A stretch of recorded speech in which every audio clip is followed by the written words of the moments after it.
The S&P 500, the Nasdaq 100, we start the day off with a little bit of a dip. We come back down to one of our three major levels. And if you are new to the channel, then you need to know right now, for the past basically 2 to 3 weeks, we are essentially focused on three levels when it comes to the Nasdaq 100, okay? And what are those levels? Let me show you really quickly here on the 4-hour time frame so you can see. We're actually going to go out to the daily for a little bit of a better view. Those levels are as included here. We have 1295, your previous swing high from February, okay? Your next level, 3100, number 2. Then your last one, 132. Now, very rarely do we have three specific zones, but you just need to understand these are the areas you need to be focused on, okay? These are all that matter.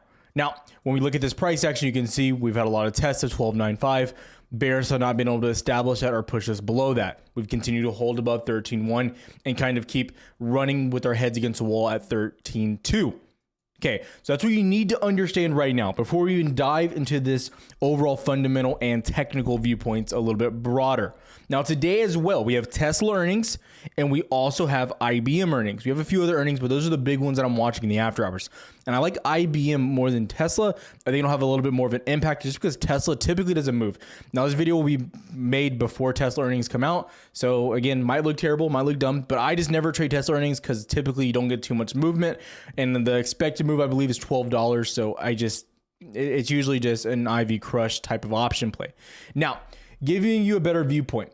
From the day we open up back down here around 13.1, we get back above and we trend back up into our key level.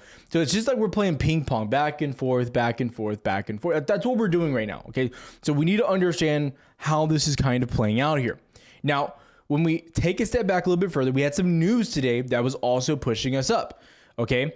We had some earnings that continue to come out, and none of them are really bad because they're all forward-looking, saying that we have more upside, more upside. The one bad thing we did have was the beige book, which said prices are still increasing, which still tells us potentially the CPI and PPI report that will be coming out next reports have a lot of weight on them, which could cause some downside. Before we go any further, I have to ask you to do two things. Consider liking and subscribing because every single day we make videos for you, so you are prepared on the markets. I'm not going to go into a long spill, but if you like the video, if you get anything out of this, consider doing that. Also, too, the big giveaway on Instagram, the link is down below. About 140 people are in that giveaway. We're going to be giving away a year-long membership to Discord, a new 32-inch monitor, LG. That's the brand that we use for all of our stuff, so it just makes sense to give the same product. And then $100 cash. This will all be to one winner, so make sure you enter. The links are down below. Check it out. Also, all of our short-form content is on there. I don't post that on YouTube anymore. Now, going back into this, I want to talk a little bit about what's happening here. So McCarthy came out, basically the guy in charge of getting this debt ceiling raised, okay? And he finally, we're seeing Republicans step to the table, okay? And anytime that gets brought up, I'm telling you right now, it's, whether you want to admit it or not, it's inherently a little bit bullish, okay? Because we have this whole kind of cloud that we don't really know what's happening with the debt ceiling. Now, next week, we will have the vote. You go down here, you can actually read. I'll have the link down below so you can check it out. And of course, would it be a bill? Would it be something to pass if we don't give it a great name to really push our political agenda? We are introducing the Limit, Save, and Grow Act of 2023, which again, hey, let's get spending down. Let's get the debt ceiling up. Let's keep the market moving along. This is good. This is good. This is good. Now, that's pretty much it right now. As far as fundamentals, you have earnings coming out shortly after this video. I'll have all this stuff on Twitter as well, so you can check it out. But that's it. And again, today's video is not going to be extremely long, guys. There's not too much to tell you. I'm not gonna ramble on. I'm not gonna lie to you. I'm not gonna feed you nonsense. I'm gonna tell you what I'm looking at. And from a viewpoint of looking here, you're just still trending in this range from 13.2 to basically 13,000, 12.95. That's where you've been for almost 15 trading days, and that's where we're still at. But I will say, every time we try to get a push down, anytime bears try to get you out of the zone to the 12.95 region, you quickly get bought back up. We've gone over all of that as well. I do want to do a little bit of a deep dive here into Bookmap today because we got some interesting behavior, and it may sound like I'm a broken record. I'm overly bullish, but today, once again, we covered this last week on Wednesday when we had that really bearish day, but we got bought back very strong up to new local highs. This was an interesting thing that happened here. Today we're seeing the opposite though.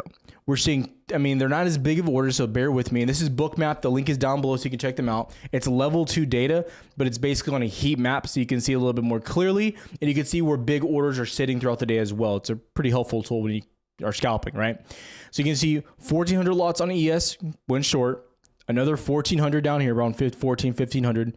And then another one, 14, almost 15. And then about 1,000 right there. And then throughout the day, that's basically until lunch. Right after lunch, we see that last order.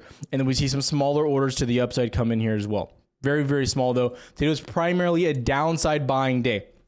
Now, this is my opinion. This is what I'm looking at. What information did we have that was released today? We had our beige book. Okay, beige book was big.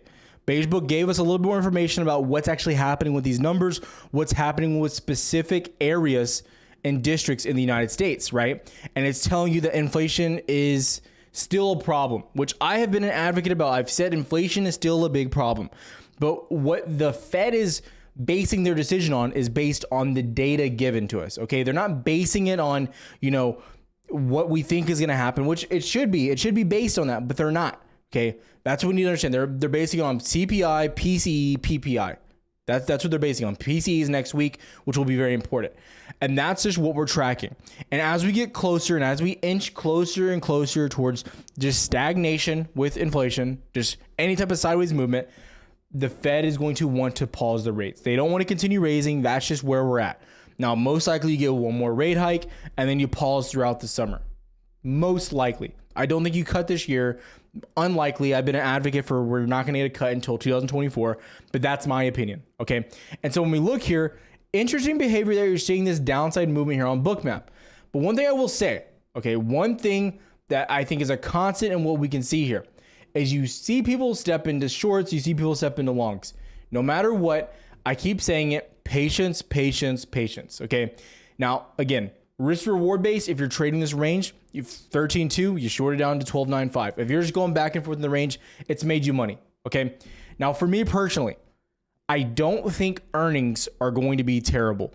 I think we're still propping up some of these earnings. I think the outlook still remains solid, even from Netflix, right? Netflix earnings were bad, but their forward-looking statement, their guidance, their plan to make more money is what carried them and ultimately kept them alive. You saw the big drop right after earnings, and they bounced right back. Now they are down on the day, just so you know. I'm not trying to hype them up. They were down on the day. Still mentioned that from 330, basically the hit lows of 316, and you're kind of closing like $7 down, right? So you're still down like 2-3%, but that's where you're at right now. So nothing crazy, but you're still there. There's not a big cause for concern. Now, going into ES, and this is where things, in my opinion, look a little bit more bullish, right? Is when you look at ES, okay? Yesterday, you got that test of basically 4,200, 4199.5, basically. It makes sense. I'm just saying, when you're looking at a chart, and I think we can all agree, this is from a non-biased standpoint, if you have a target of 4,200, or let's say you long on Apple, and your target is 165, and you hit 165, well, what do you expect to happen at that target? Why do you have that target? You have the target because you think when you get there, you're going to see some sellers, right? That doesn't mean that you can't go past that target. That just means you expect there to be turbulence at that area. And so when you look at supply and demand, it's the same thing. So we go to 4,200, it's a major key level. I mean, you can zoom all the way back. Let's go to the weekly real quick. This is a very major level, right? Boom, it's huge. Like, we're not going to discount it. We're going to say it for what it is. This is a monster level. Let me just move this really quick so you can see. Just this visual is white line roughly. You see you bounced here, bounce, bounce, bounce, breakdown, rejection, rejection. It's a major inflection point. Okay, fake out, rejection, rejection, over and over and over. And that's right now. Okay. Now, what's one thing that's happening at this point though? Let's just talk about the facts. You're making higher lows since October every single time. Higher low, higher low. So far, still doing this. Okay, we're hitting this area. Needless to say, the brick wall 4,200. But ultimately, when you hit this area, you have to expect a rejection. I don't expect this to just blast through areas, right? That's why I don't say you're trying to go long before the breakout, guys. You're never going to hear me say that. That's the riskiest thing you can do. What you're really looking for is a breakout, a retest, and a push. That's the ultimate play. That's where your opportunity lies, okay? And so when we sit here, I think you're on the cusp of getting the breakout. You're right there. especially with the debt ceiling possibly being raised next week, some more earnings coming in next week. Those come in good. You're on that right trajectory. Okay, we have to understand that.